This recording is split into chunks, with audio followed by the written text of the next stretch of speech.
Be here for a show. Well, we've got a good one for you tonight. We have 8 wonderful acts performing for you tonight.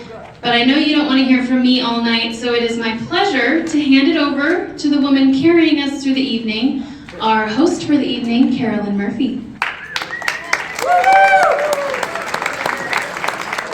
We were just talking among ourselves over there, and we were trying to decide if we've ever had quite this large a crowd. And you know what? We love it. We're glad everybody is here. We hope that you all enjoy yourselves immensely. These people that have given of their time and their energy to take part in this show, I hope when you see them around the campus after tonight, you'll be sure to say to them, I saw you in the show, yes. And wasn't it great? Thank you so much for taking part. And I'm sure there's room for you, and you, and you. So, look it up. Next time they have cardio dance on the program, find yourself in the room. No laughing down here, please. The next program for this, next one on the program this evening is Bob Nelson. He will bring you a little bit more serious information, and I'm sure that you will enjoy him. Bob? I did say serious with tongue-in-cheek. Well, is this live? Is this live? Yes. So, you know, in the past, this show used to be called the No Talent Show. Well, I'm going to keep up the tradition of no talent. So you know, like doctors, it seems like everything I do lately is I just go to doctors. I went to the doctor the other day and I said, Doctor, I broke my arm in 2 places. And the doctor said, don't go to those places anymore. Now, Rodney Dangerfield gets more respect than I do. I went to the psychiatrist and I said, I talked to him for 50 minutes and he says, you're just plain crazy. And I said, what? What are you talking about? I need a second opinion. And he said, you're ugly too.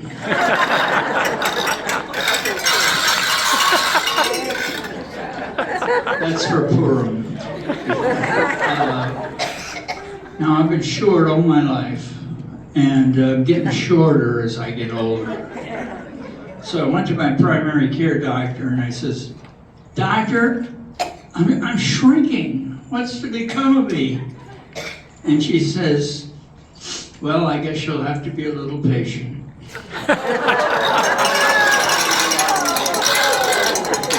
They get worse.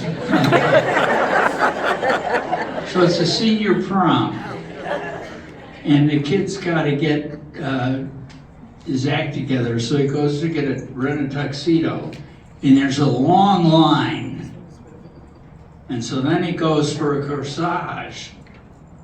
And it's even a longer line.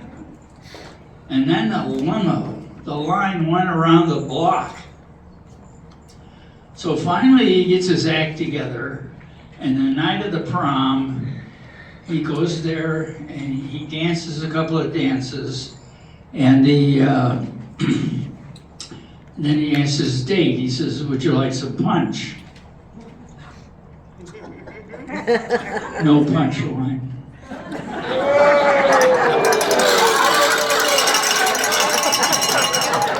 I told you it would get worse. You know what you see when you look down a mole hole? Molasses.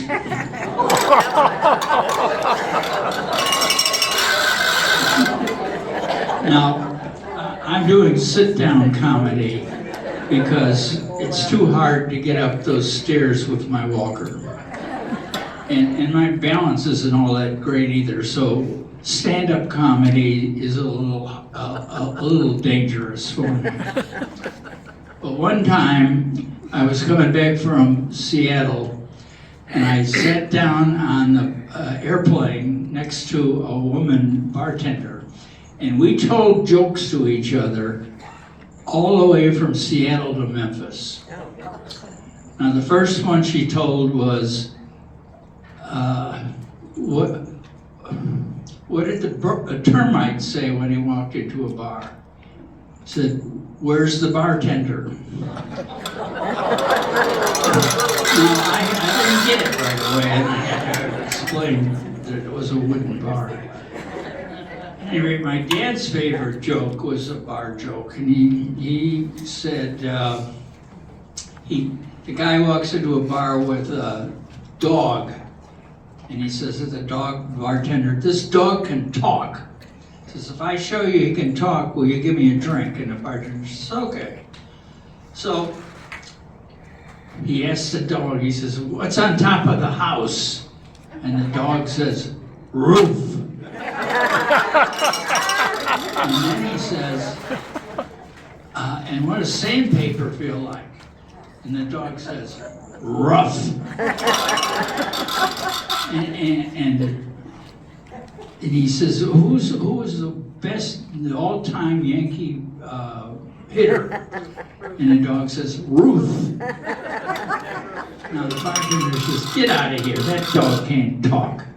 So as they're walking out the door, the dog looks up and says, "You think I should have said mantle?"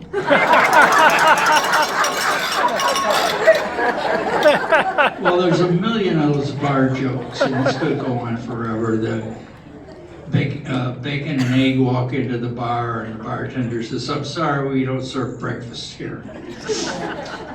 And a piece of string walks into a bar, and the bartender says, "I'm sorry, we don't serve string here." So the string goes outside, ties himself into a knot, unravels both ends of the string, walks back in, and the bartender looks at him and says, "You know, we don't serve string in here. Are you a string?" And he says, "No, I'm afraid not."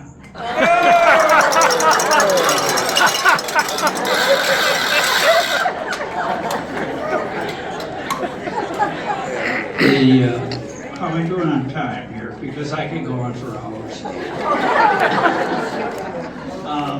The dyslexic man walked into a bra. Bra. Well,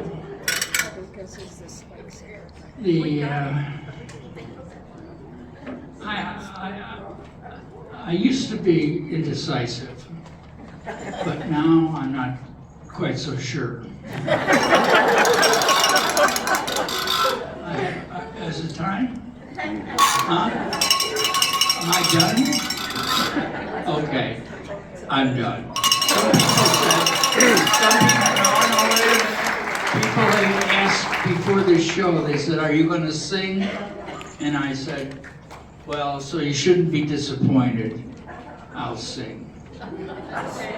Be kind to your web-footed friend, for that dog may be somebody's mother. She lives in the field and the swamp, where it's always cold and damp. Now you may think that this is the end. Well, it is.